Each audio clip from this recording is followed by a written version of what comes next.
arsala rasulahu bil da'wati lil haqqi wa yahdi kulli wa kana billahi syahida. Asyhadu an la ilaha illallah wa asyhadu anna Muhammadan abduhu wa rasuluh. Alhamdulillah pada Jumat pagi yang berkah ini insya Allah kita berkumpul bersama dalam rangka untuk mengimplementasikan gagasan-gagasan bagaimana kita partisipasi dengan pemerintah daerah, kemudian masyarakat dan seterusnya.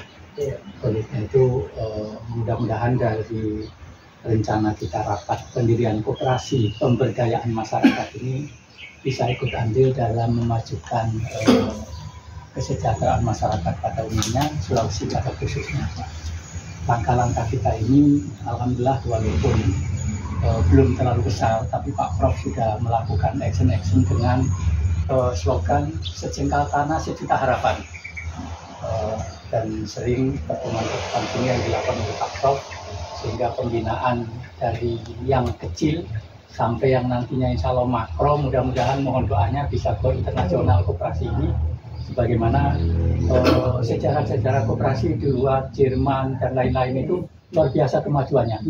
Cuman sayangnya di negara kita baru tinggal undang-undangnya pasal 33, implementasinya masih jauh dari harapan. Itu kajian kami, sehingga dalam profil yang kami tuangkan di atas yang sudah kami kirim ke Bapak itu sedemikian rupa rencana perjuangan kami, rencana program kami, sehingga nantinya bisa betul-betul karena konsentrasi kami di bidang pertanian dan lain-lain, perdagangan, jasa, industri, rencananya mohon maaf kita belum ke arah simpan pinjam dulu. Simpan pinjam, konotasi dan image itu sudah terbaca, sehingga kita usaha dulu nanti, baru nantinya kalau mengarah untuk simpan pinjam nantinya untuk kemaslahatan, kita ke arah itu. Makanya kita mencoba untuk berbasis syariah, aman di hati, aman di implementasi, aman semuanya. Insya Allah itu. Kemudian sekedar gambaran Pak, kita alhamdulillah sudah dapat Dewan Pengawas Syariah Pak Elias Martinus dari Poso. Ada, sudah alhamdulillah sertifikatnya, cuman hari ini halangan hadir Ibu. Kemudian alhamdulillah tim ahli kita ada auditor pangan dunia yang tersertifikasi oleh WHO, FAO. Alhamdulillah tadi ini saya kunjung karena beliau kurang sehat, rencana kami mengambil untuk bisa memberikan gambaran-gambaran depan. Beliau minta maaf, salam sama bapak-bapak semuanya. Beliau sangat respon terhadap hal-hal seperti ini. Mudah-mudahan beliau sehat dan mendampingi kita untuk hal-hal yang termasuk ketahanan pangan tingkat internasional, nasional dan daerah. Seperti itu gambarnya Pak Prof. Mungkin Pak Prof akan memberikan hantaran dan gambaran lainnya. Silakan Pak. Iya. Assalamualaikum warahmatullahi wabarakatuh. Puji dan syukur senantiasa kita panjatkan kehadirat Tuhan yang Maha Kuasa, yang mana pada kesempatan pagi hari ini alhamdulillah kita sama-sama masih diberikan kesempatan, diberikan kekuatan, diberikan kesehatan, dan terutama adalah sama-sama masih diberikan kesempatan umur panjang. Yang saya hormati dari Kantor Dinas Koperasi Provinsi Sulawesi Tengah yang diwakili oleh Pak Fahmi dan Ibu Andi Ibu Andi, saya mengaturkan terima kasih yang setinggi-tingginya Bapak dan Ibu yang sudah berkenan hadir untuk menghadiri undangan dari kami, yang khususnya adalah untuk ke depan pembentukan koperasi masyarakat Sulawesi Tengah.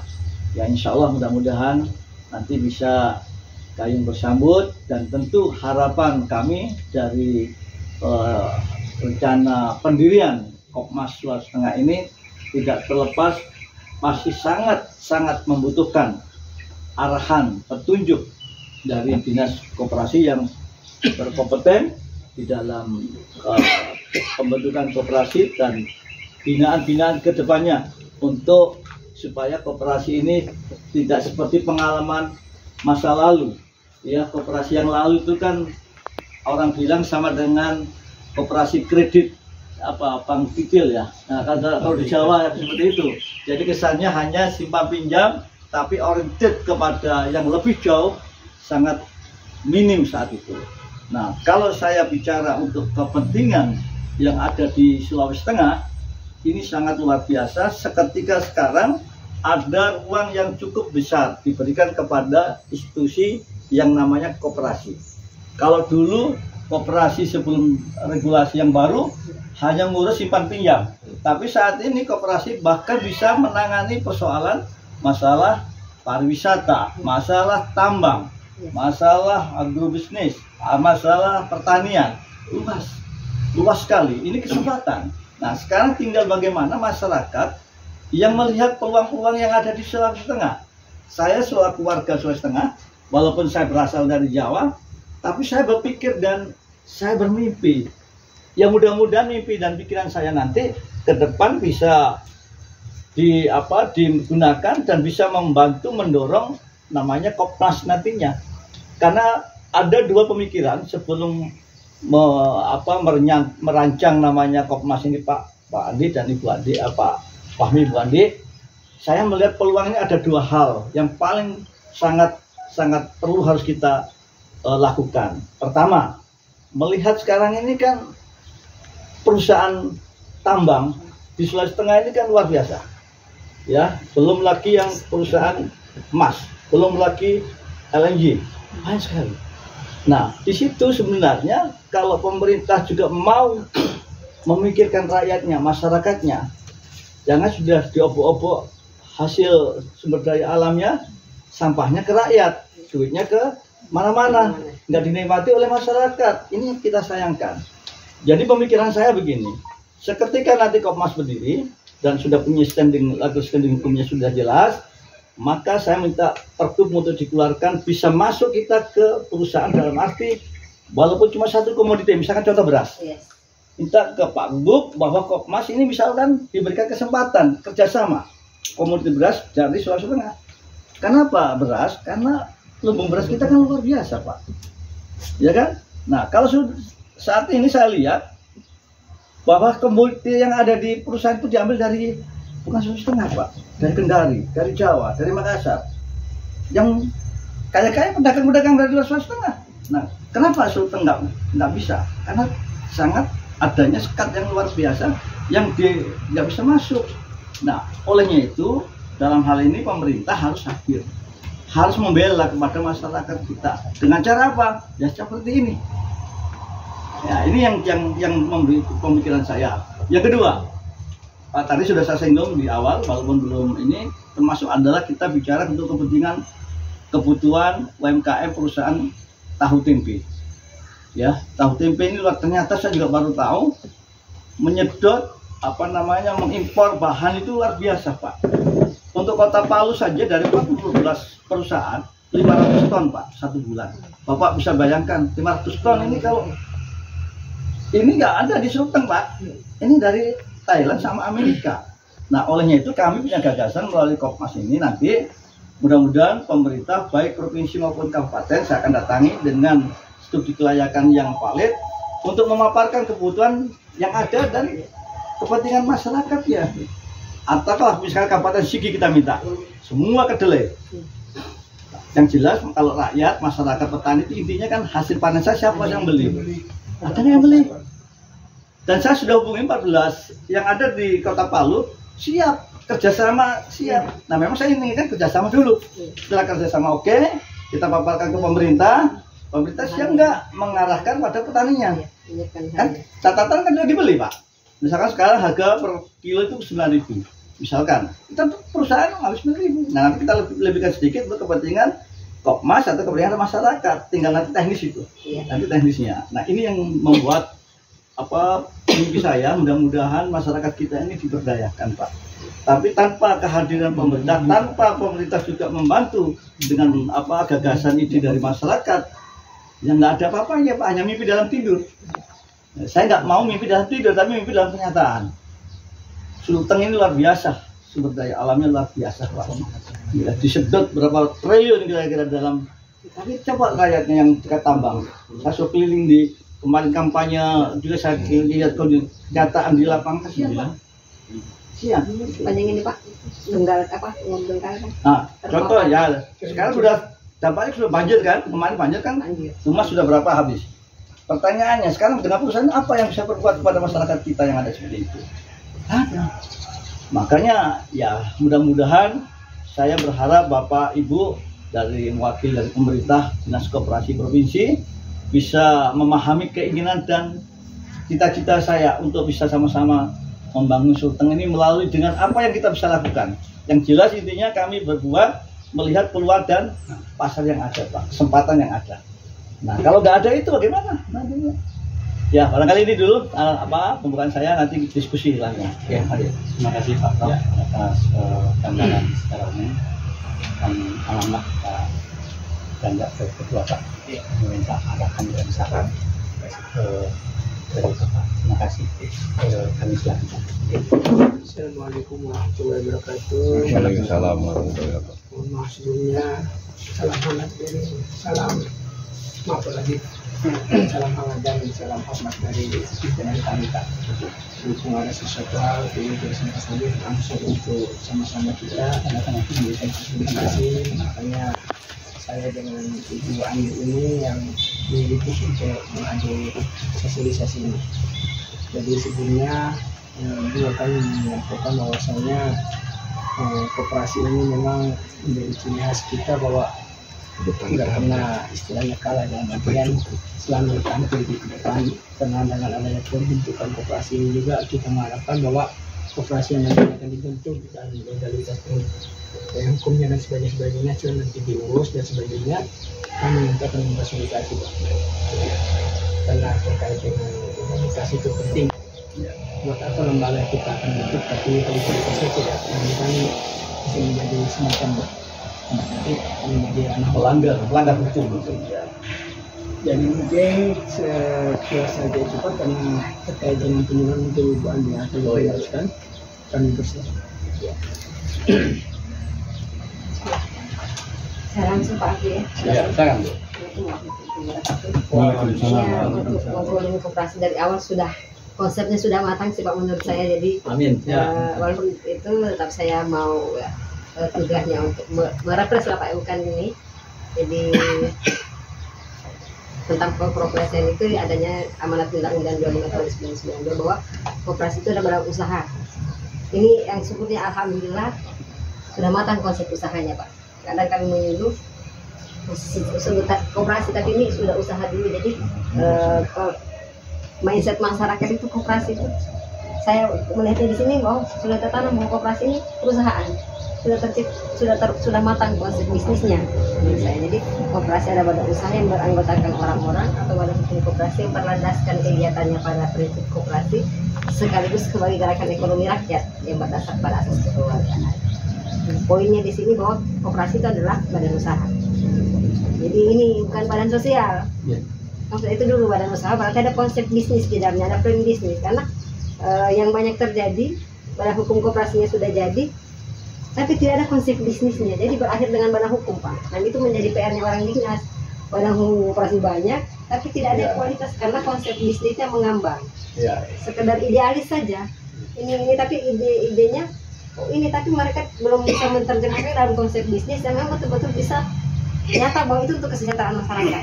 Kalau kita melihat kan sudah ada plan bisnis yang akan kemana diarahkan, tinggal mungkin bagaimana matangkan koperasi ini seperti apa sih. Jadi badan usaha berangkat orang-orang, jadi ada koperasi yang anggotanya orang-orang, ada koperasi yang anggotanya koperasi. Contoh Puskud itu koperasi anggotanya bukan orang-orang. KUD anggotanya tuh ada KPRI, anggotanya KPRI atau KPNKP yang ada di sekolah-sekolah atau kantor. Nah kita yang kita didirikan adalah koperasi yang beranggotakan orang-orang atau istilahnya koperasi primer. Kalau koperasi yang anggotanya koperasi sekunder. Nah koperasi untuk mendirikan koperasi primer, Undang-Undang 25 ini masih mensyaratkan 20, tetapi di Undang-Undang Cipta Kerja ada kemudahan di situ bahwa mendirikan koperasi bisa 9 orang. Jadi ada kemudahan di Cipta Kerja bahwa mendirikan koperasi bisa 9 orang berdiri.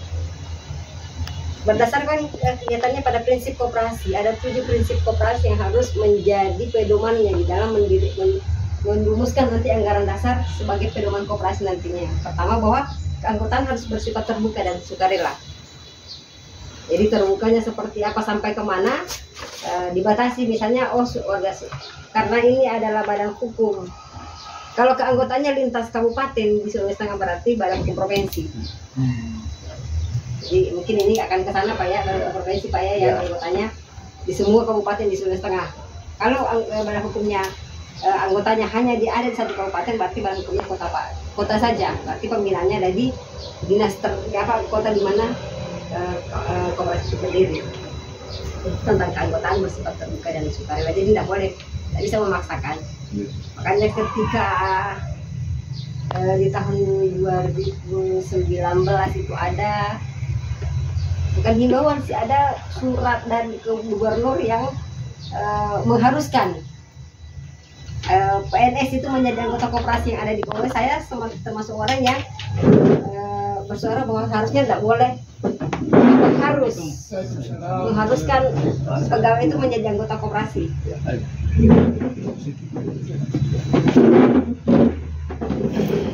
Kalau perangkat OPD mengharuskan orang untuk menjadi anggota koperasi itu melanggar, menurut saya melanggar aturan.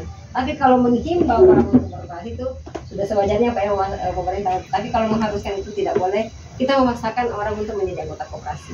Tapi insya Allah mungkin ke depan ketika koperasi ini berdiri dan melihat aktivitasnya tidak perlu, memang tidak perlu, mereka akan dengan sukarela untuk bergabung menjadi anggota koperasi. Yang pertama, kemudian koperasi itu asasnya demokrasi.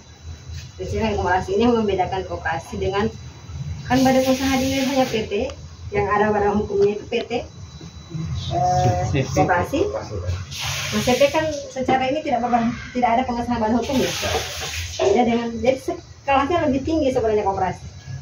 Hanya masyarakat yang koperasi itu karena mindsetnya tadi simpan pinjam itu yang hanya sekedar simpan pinjam, bukan lagi simpan pinjam yang ada di pinjam itu yang ada sampai habis gitu. Jadi itu yang harus citra koperasi. Tapi sebenarnya koperasi itu lebih tinggi grade daripada CT karena koperasi itu ada pengesahan badan hukumnya.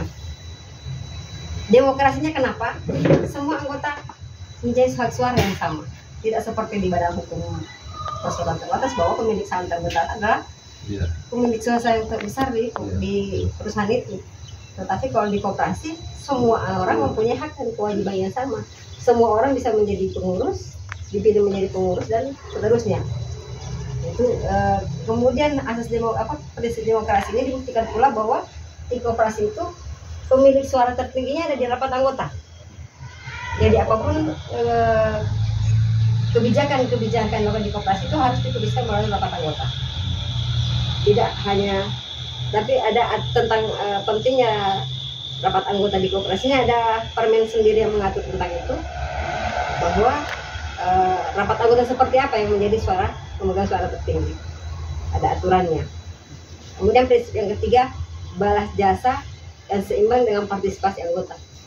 Jadi SHU, ada bahasa SHU itu bahasa akuntansinya orang koperasi. Nah itu siapa yang dapat SHU terbesar, bukan ketua, belum otomatis ketua, belum tentu Pak Pro, tapi siapa yang paling banyak bertransaksi di koperasi, siapa yang paling banyak menyumbangkan aktivitas ekonomi di dalam koperasi sehingga mampu menghadirkan SHU yang laba di SHU yang besar. Contohnya misalnya Bapak sekalian, koperasi kita nanti adalah memasarkan kedelai anggota misalnya Pak ya, atau siapa anggota yang paling banyak menjual kedelainya atau dipasarkan. Kan pemasaran ini ada dua sistemnya mungkin nanti, apakah koperasi hanya menghimpun kemudian menjual atau koperasi langsung membeli kemudian menjual. Jadi siapa yang paling banyak menyetorkan lah, bagaimanapun bisnisnya nanti banyak menyumbang kedelainya misalnya masuk ke koperasi, berarti yang dalam hitungannya nanti bahwa akan mendapatkan SHU yang besar. Jadi seimbang dengan partisipasinya. Kemudian partisipasi yang terbatas terhadap modal. Jadi modal anggota koperasi, jadi koperasi itu karena milik seluruh anggotanya, karena dimodali oleh anggotanya. Modalnya anggota koperasi itu sebatas simpanan pokok dan simpanan wajib. Kalaupun ada simpanan lain itu bukan sebagai modal istilahnya, tapi kewajiban koperasi. Kenapa modal simpanan anggota hanya sebatas simpanan pokok dan simpanan wajib? Konsep modal di akuntansi bahwa modal itu menanggung resiko. Jadi ketika kolaps koperasi, contoh mungkin Bapak ya 212, jadi sebatas anggota yang menjadi menanggung resiko kan simpanan pokok dan wajibnya Bapak.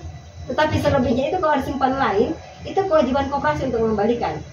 Jadi hanya simpanan pokok simpanan wajib itu menanggung resiko hilang bersama untuk menutupi kerugian yang dialami oleh koperasi. Jadi yang keempat, modalnya anggota kooperatif simpanan pokok dan simpanan wajib. Jadi tidak karena banyak simpanannya, karena orang banyak uangnya menyimpan banyak, simpanan yang diakui adalah simpanan pokok dan simpanan wajib. Kemudian kalau simpanan sukarela misalnya, itu bukan SHU nanti bagiannya, tapi dikenakan bunga. Harus ada akadnya berapa bunga untuk simpanan sukarela. Jadi yang dikenakan SHU itu adalah simpanan pokok dan simpanan wajib. Yang kelima, kemandirian. Jadi ini menurut saya kita dari diantar tentang Kopdes, KMDB, Kopdes. Jadi satu yang ini bahwa koperasi sebenarnya mandiri pemodalan, mandiri pengelolaan. Tidak yang berdiri karena ada sesuatu yang iming-iming permodalan dan seterusnya. Karena asasnya sendiri prinsip koperasi itu mandiri, modal di koperasi, karena koperasi itu milik anggotanya. Yang ketujuh, ini prinsip selanjutnya kerjasama. Jadi ini mungkin bukan cuma koperasi Pak ya, untuk bertumbuh kemitraan itu adalah pilar penting di semua institusi. Kemudian yang ketujuh ada pendidikan perkoperasian. Jadi apapun karena legal standingnya kita adalah koperasi, maka sudah seharusnya orang-orang di dalamnya, anggotanya semua harus paham aturan tentang perkoperasian. Makanya tentang pentingnya ini, makanya biasanya ada bagian SHU yang disisihkan untuk melakukan pendidikan perkoperasian buat anggota koperasi. Jadi ngobrol santai saja Pak, kalau ada yang ingin langsung ditanyakan saja. Jadi karena koperasi itu legal standingnya udah punya, maka koperasi itu punya ada pengesahan badan hukumnya, ada diumumkan dalam berita negara. Jadi kekuatannya, legalitasnya itu tidak diragukan Pak, sama karena itu mindset masyarakat saja yang mengecilkan ini koperasi. Jadi orang-orang yang memilih berkoperasi itu ada setidaknya ada 3 identitas nanti yang melekat pada orang-orang yang memilih berkoperasi. Satu, bahwa seluruh anggota koperasi adalah pemilik dari koperasinya itu. Sebagai pemilik tadi kita memodali, sebagai pemilik kita bisa bersuara di dalam mengambil keputusan. Kita bisa menentukan arahnya, kita semua anggota ini, ini usaha yang kita butuhkan. Jadi betul-betul bahwa pengambilan keputusan ada di rapat anggota. Jadi itulah fungsi sebagai pemilik. Kemudian kita sebagai pengguna jasa. Penting, ini yang juga penting bahwa harusnya usaha yang ada di koperasi itu ada usaha yang dibutuhkan oleh anggotanya. Kita ini anggota ini butuh apa sih? Karena kesejahteraan utama adalah anggotanya. Makanya yang pertama dulu usaha apa usaha yang kita butuhkan bersama. Karena pasar pertama koperasinya itu adalah anggotanya. Jadi konsepnya menurut filosofi yang Pak Kabid Lama sampaikan, bahwa sedangkan penjual di pinggir jalan saja yang hanya berharap orang lewat-lewat masih bisa bertahan, apalagi koperasi ini sudah jelas anggotanya. Makanya usaha koperasi itu harusnya usaha yang dibutuhkan oleh anggotanya. Jadi belanjanya misalnya di koperasi, jangan lagi misalnya Pak ya, kalau ada tokonya koperasi ini seperti kemarin 212 Pak ya, jangan lagi belanja di Alfamidi, jangan lagi belanja di koperasi. Karena kalau belanja di koperasi bukan berakhir di situ, tercatatkan akan ada SHU yang kembali dengan karena belanja di koperasi. Itu apa namanya, identitas sebagai pengguna jasa dari koperasi itu. Yang ketiga, bahwa seluruh anggota adalah pengawas dari koperasinya, walaupun secara mandatori nanti ada pengawas yang dipilih, tetapi sejatinya bahwa seluruh anggota adalah harus turut mengawasi aktivitas yang ada di koperasi. Itulah konsep bagaimana identitas untuk orang-orang yang memilih berkoperasi. Nah, konsekuensinya bagaimana? Sebagai pemilik apa konsekuensinya? Sebagai penggunanya sudah saya sampaikan tadi, bahwa pemilik modalilah koperasimu simpanan pokok, simpanan wajib. Simpanan pokok itu dibayar sekali. Jadi masih Undang-Undang 25, walaupun undang-undang baru sudah ada, sudah berbeda aturan tentang permodalan nanti, tetapi kita masih menggunakan Undang-Undang 25 bahwa simpanan pokok itu harus sama besarannya untuk setiap anggota, dibayar cuma sekali. Cuma sekali artinya, tapi bisa dicicil Pak ya, tapi besarannya harus sama. Kemudian simpanan wajib itu rutin, periodik harus dibayar. Besarannya bisa tidak sama setiap anggota, sesuai kemampuan. Jadi contohnya biasanya kalau di kantor-kantor itu pembedanya biasa dari golongan. Dari itu contoh. Tapi kan dari masyarakat, bahwa apapun itu nanti kembali bahwa rapat anggota yang tentukan, mau sama mau berbeda, kembali bahwa rapat anggota yang tentukan. Besarannya berapa? Tidak ada range-nya. Tapi filosofi simpanan pokok itu yang ada, bahwa simpanan pokok itu adalah disiapkan untuk memodali usaha koperasi. Jangan kita mimpinya mau jadi mau buka mart misalnya, anggotanya 20, simpanan pokoknya 500.000 atau 20.000. Ada contoh koperasi Pak, di badan hukum jadi anggaran dasar misalnya properti. Simpanan pokoknya 100.000. Properti ini mau agak ingat ini properti yang membangun 100.000 Pak, 100.000 simpanan pokoknya Pak, simpanannya 50.000. Saya bilang secara kasar ya, teras saja ini, teras yang 20 orang kali 1 juta, kan 2 juta Pak. Mau biar apa dengan itu? Jadi konsep bisnisnya harus sejalan dengan itu semua ya. Jadi itu maksudnya. Nah, simpanan wajib filosofinya bahwa itu berapa bulanan biaya yang kita butuhkan itu lagi disokong oleh simpanan itu setiap bulan misalnya kreditnya. Jadi untuk operasional, tapi sebenarnya simpanan pokok dan simpanan wajib itu akan kembali ke pemiliknya kalau keluar. Hanya berputarnya seperti itu filosofinya di dalam menentukan simpanan pokok dan simpanan wajib. Silakan Pak, kalau ada yang ingin ditanyakan langsung saja supaya tidak terdistraksi dengan sekretaris komunitas, silakan.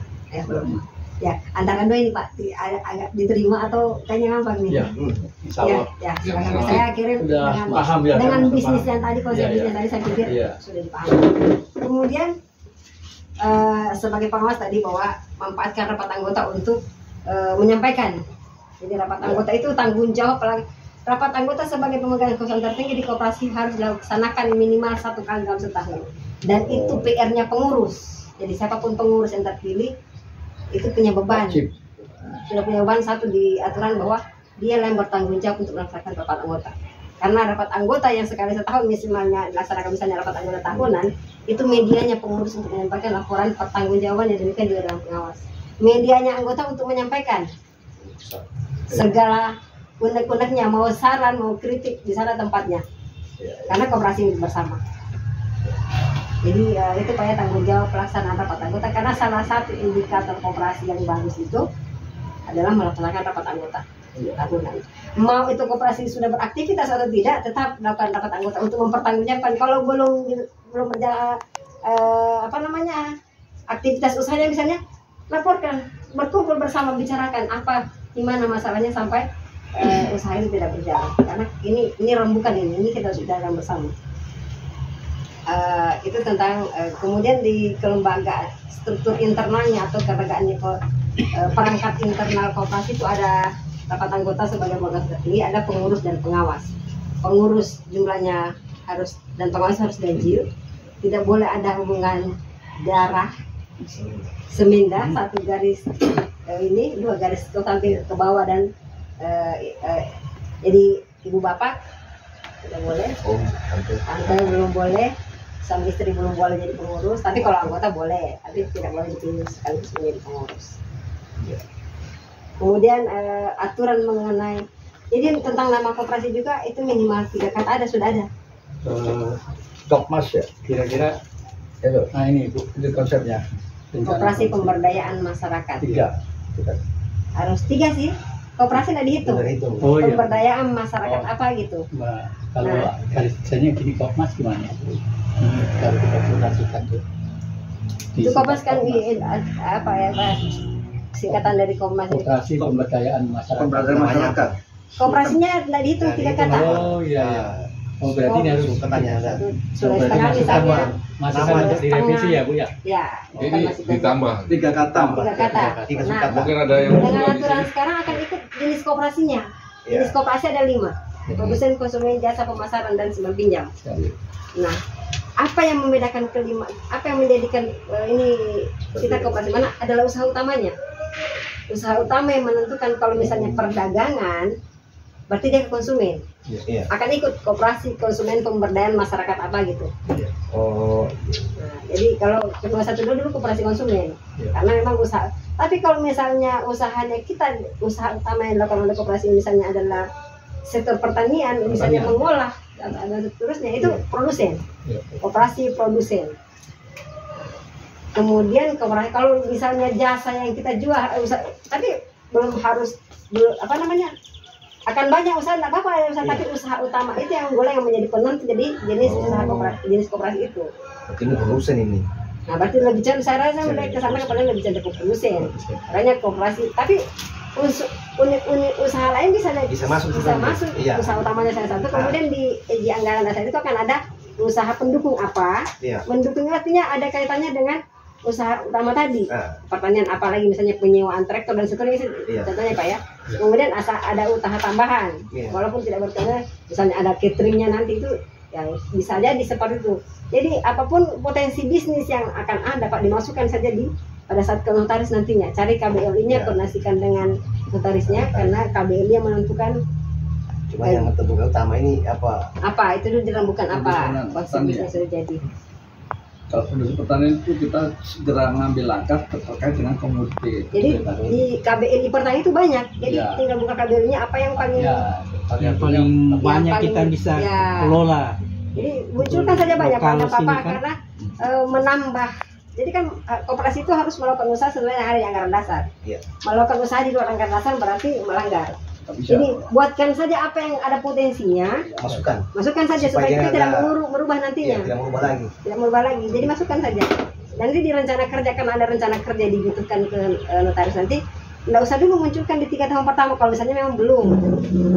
Misalnya ada unit, karena memang unit simpan pinjam itu banyak aturannya Pak kalau simpan pinjam. Jadi memang potensi ininya justru di simpan pinjam sekarang itu dengan Permen 8 tahun 2023 lalu bahwa sudah masuk, OJK bisa masuk operasi lewat operasi yang memilih untuk melayani non anggota di simpan pinjam, itu sudah diawasi oleh OJK.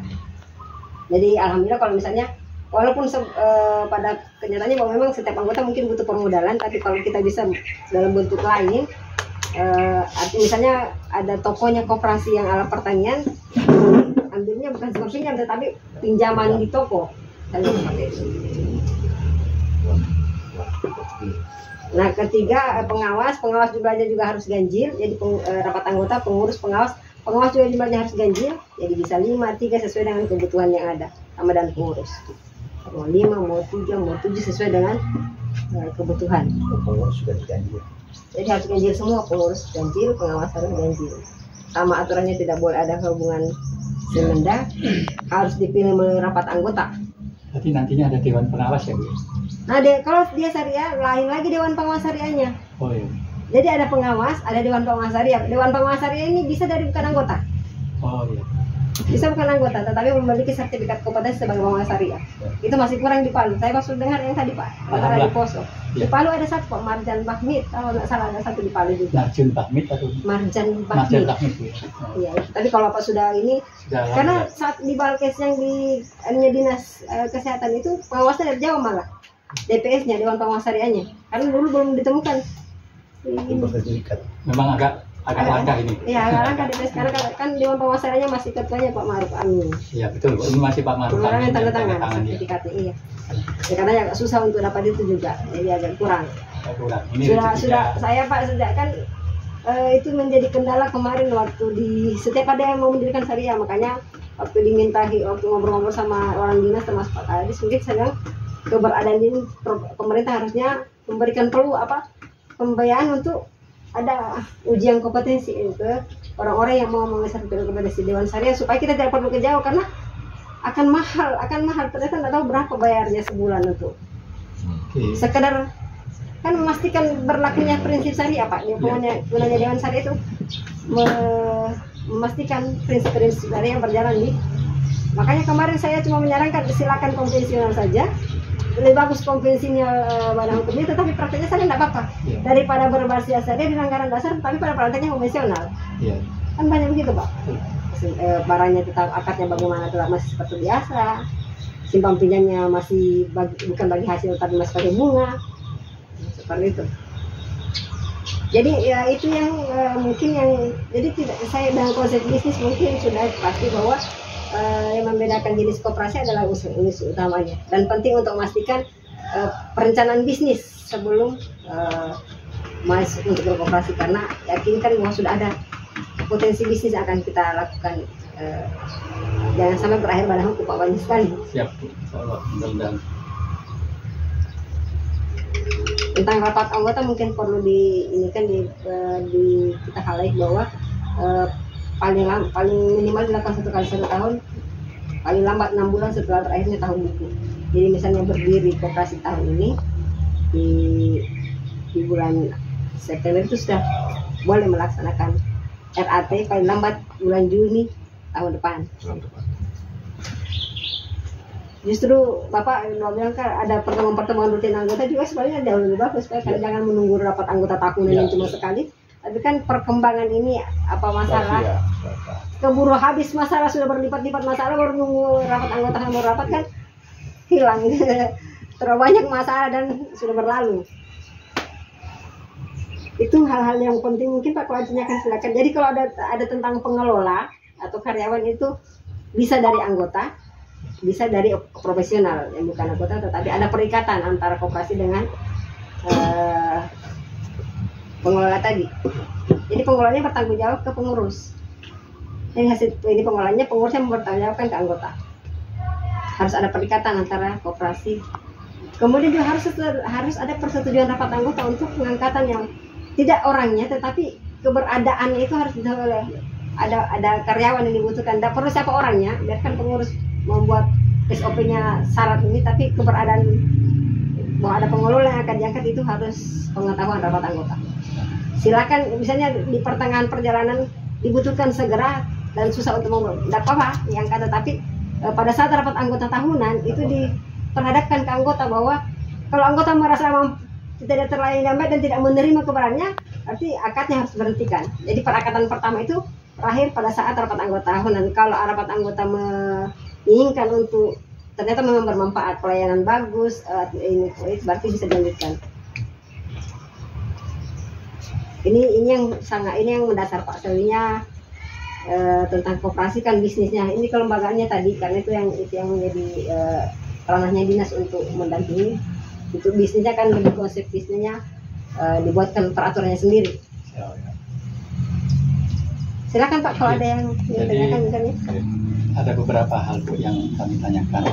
Tadi bagus juga ada rasionalisasi tentang iuran wajib yang 100.000 katakanlah, kan nggak rasional dengan usaha yang dilakukan. Ini kita misalnya nantinya, dan bukan nantinya, kita ada hibah lahan nilainya katakanlah 500 juta atau hampir 1 M. Apakah sudah bisa dicantumkan dalam notaris? Pernyataan itu ya? Iya, tinggal pernyataannya Pak. Hibah itu jadi modal. Jadi unsur modal yang diterima notaris barang pokok sih karena wajib hibah. Iya. Jadi kalau kan ini juga dilematis memang Pak, tapi kalau sudah ada modal kan ke notaris itu paling tidak kalau sektor real kan pemasaran jasa perusahaan konsumen itu masuk dalam klasifikasi sektor real. Itu tidak ada aturan bakunya harus sekian. Tidak beda dengan simpan pinjam. Simpan pinjam kalau koperasi badan hukum provinsi itu harus 1 miliar. Kalau sektor real tidak ada, minimal penting 17 juta ke atas sudah ini karena sudah bisa masuk. Dan 1 miliar tadi apa? Simpan pinjam Pak. Kalau badan hukum provinsi 1 miliar modalnya. Kalau itu kalau kita sektor real tidak ada. Sektor real itu kita sektor real produsen konsumen jasa belasan juta sudah cukup ya? Ya, belasan juta sudah cukup. Apalagi kalau sudah ada hibah, karena unsur modal di neraca yang muncul itu kalau pokok, simpan pokok semuanya hibah. Kan biasanya berat itu Pak, kalau kita cuma 9, kemudian ini di luar analogi tadi bisnis Pak ya. Kan kita katanya mau menghimpun masyarakat, tapi kalau memberatkan di simpanan pokok, dilematis kan Pak, kontra begitu. Tetapi dengan adanya hibah tadi, berarti sudah tidak ada, sudah longgar menentukan simpanan pokok. Persoalan nanti tentang usaha, modal usaha kan ada opsi-opsi lain yang bisa dilakukan. Jadi bisa saja Pak, kalau hibah itu masuk Pak, komponen modal. Yang penting sertakan pernyataan hibahnya.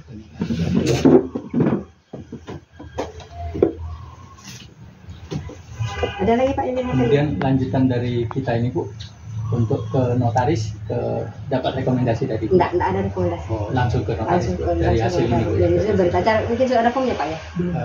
Ada berita acara, nanti kita perbarui lagi, absen ada. Itu sudah masih sama dengan waktu 212 kemarin Pak. Iya. Neraca awal ada neraca awalnya. Keterangan domisili itu tidak dipersyaratkan oleh notaris, tapi itu menjadi kebijakan dinas. Karena kalau kenapa harus ada seperti itu? Paling tidak koperasi yang mau berdiri melapor ke pemerintah setempat. Karena kan kalau simpan pinjam itu Pak, kalau tidak diberikan begitu tidak minta izin sama pemerintah setempat. Padahal cuma kontrakan kan, paling tidak ada recordnya di pemerintah. Oh pernah ada koperasi di sini. Kalau mencegah yang hal-hal seperti simpan pinjam itu, jadi harus ada keterangan domisili dari pemerintah setempat di mana alamat koperasi itu. Rencana kerja dan RAPBK 3 tahun. KTP peserta calon pendiri yang minimal 9 tadi. Data awal. Pak Ansari, ada? Silakan. Ya, Pak. Belum. Rekapitulasi simpanan. Sebutkan rekapitulasi ada Pak ya? Rekapitulasi simpanan yang terkumpul itu. Iya. Yang mesti disesuaikan dengan jumlah mini neraca.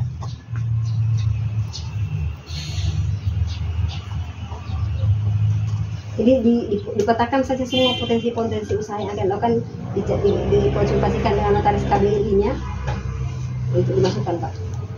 Kedelai, kan kedelai bisa jadi kedelai eceran, kedelai dalam bentuk besar, perdagangan besar, perdagangan eceran kan ada semua nanti KBRI-nya beda-beda. Insya Allah, terima kasih Bu arahannya. Nanti ada beberapa hal yang kami akan revisi bersama Pak Prof, termasuk nama 3 kata. Karena ini masih gambaran semangat. Iya. Makanya ini alhamdulillah ada arahan. Kemudian domisili sudah jelas Pak. Dan lain-lain kita nanti kita perjelas Pak Sekretaris. Yang lain-lain perencanaan dan peta pemetaan potensi. Nanti masih mau dikelirkan. Nanti ada pulang haji ini nanti langsung hibah ada rencana gitu. Ya karena kalau hibah memang harus ada pernyataan karena akan menjadi milik seluruh anggota kan Pak. Jadi ada pernyataan hibah. Takutnya nanti keluarganya anaknya tidak tahu, jadi persoalan kan di belakang hari ketika anaknya masih tahu itu barangnya orang tuanya ternyata sudah ada hibah, sudah dihubungkan ke koperasi. Jadi itu harus dipegang koperasinya itu pernyataan hibah. Tunggu Pak, itu hibah itu maksudnya dipinjamkan atau hibah murni? Hibah ke koperasi untuk pemberdayaan lokasinya maksudnya untuk dipakai usaha Pak. Hanya untuk pakai usaha ya. Hibah pemakaian atau bukan hibah? Berarti bukan hibah namanya Pak? Bukan hibah berarti pinjam? Iya, pinjaman. Bukan hibah, berarti nilainya tidak bisa diakui sebagai modal. Nggak bisa. Kalau hibah. Kalau hibah memang diserahkan. Itu maksudnya Bu, nanti ada. Ya, pernyataan itu dulu ya itu seperti Pak Prof bilang harus dikelirkan ini hibah pakai. Hibah yang pakai hanya guna saja atau hibah milik. Karena sudah milik bersama semuanya. Mudah-mudahan dari bagian niat orang yang menghibahkan ini tidak berubah komitmennya. Makanya nanti saya belum tahu masalahnya ya. Kemudian kalau semacam hibah pakai itu bukan hibah pakai. Bukan hibah, pinjam hak guna ya Bu. Ya, jadi harus ada statusnya pinjam. Ada juga ada pernyataan status pinjaman itu. Oh iya. Pinjaman penyertaan modal itu. Jadi nilainya tidak bisa diakui bahwa milik koperasi. Iya. Nggak bisa karena pinjaman. Kami mau clear nanti. Kalau dia modal berarti bisa di sisi modal aset dia di pasifanya, di aktifannya dia tanah aktif. misalnya. Ya, karena penyertaannya tinggi karena kan. pasifanya tanah, di aktifannya dia misalnya tanah hibahnya, lawan tangginya nilainya itu di modal. Neraca. Ada tambahan Pak Sekretaris? Ya cukup Pak. Ada tambahan Pak ya? Jadi alhamdulillah begitu simpel dan padat dari Dinas Koperasi untuk menyampaikan saran-saran dan nasihat untuk pergerakan membaca potensi kita ke depan. Olehnya itu dengan adanya sosialisasi ini dan kedatangan Bapak Ibu, kami ucapkan terima kasih. Mudah-mudahan ke depan kita masih seiring semitra dengan tidak bosan-bosannya membimbing kita dalam hal perjalanan ini, karena kami masih butuh arahan dalam hal jalannya yang lebih profesional, mantap, dan mengedepankan kepentingan anggota, pengurus, dan masyarakat pada umumnya.